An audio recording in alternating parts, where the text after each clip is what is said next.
여야가 다음 주부터 임시국회를 열고 오는 27일 본회의에서 세월호 참사 국정조사 계획서를 처리하기로 합의했습니다. 지방선거가 20일 앞으로 다가온 가운데 오늘부터 후보 등록이 시작됐습니다. 국회 연결합니다. 김준영 기자.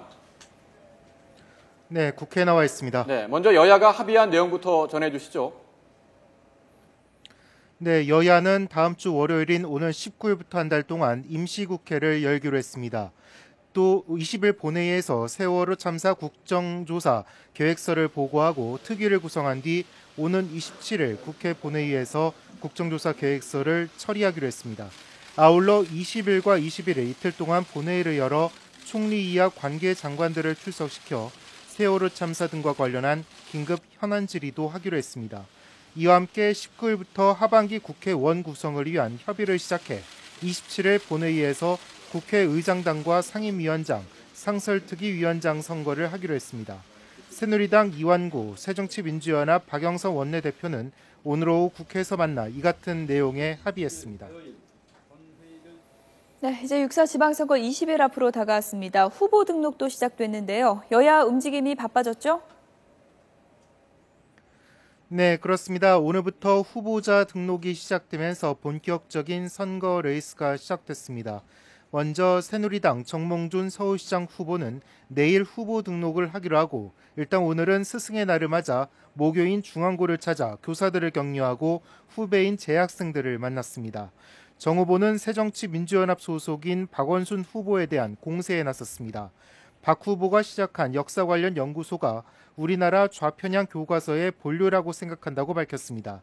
지난 1986년 역사문제연구소 이사장을 지낸 박 후보의 교육관과 역사관에 문제가 있다는 비판으로 공격적인 선거 캠페인을 통해 주도권을 선점하려는 의도로 보입니다. 정 후보의 인터뷰 내용 직접 들어보겠습니다. 최근에 이제 우리 교육의 현장이 이념 갈등 또 편향된 역사 교과서 이런 문제가 되는데요.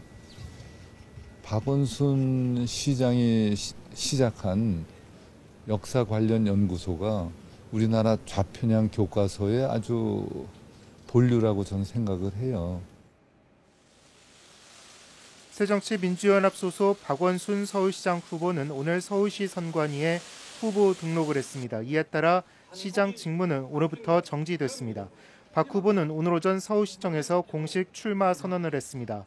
박 후보는 세월호 참사와 관련해 이 참혹한 비극은 대한민국의 벌거벗은 모습으로 누구도 여기에서 자유로울 수 없다며 새로운 서울은 사람과 생명, 안전을 최우선으로 하고 기본과 원칙을 지키는 서울이어야 한다고 강조했습니다. 직접 들어보겠습니다. 서울이 먼저 새로운 세상의 길을 보여줍시다. 새로운 서울은 사람과 생명, 안전을 최우선으로 하는 서울이어야 합니다. 새로운 서울은 기본과 원칙을 지키는 그런 서울이어야 합니다. 이 밖에 여야의 많은 후보들이 오늘 후보 등록을 했습니다. 후보 등록은 내일 마감되고 공식 선거운동 기간은 오는 22일부터 선거 전날인 다음 달 3일까지입니다. 지금까지 국회에서 전해드렸습니다.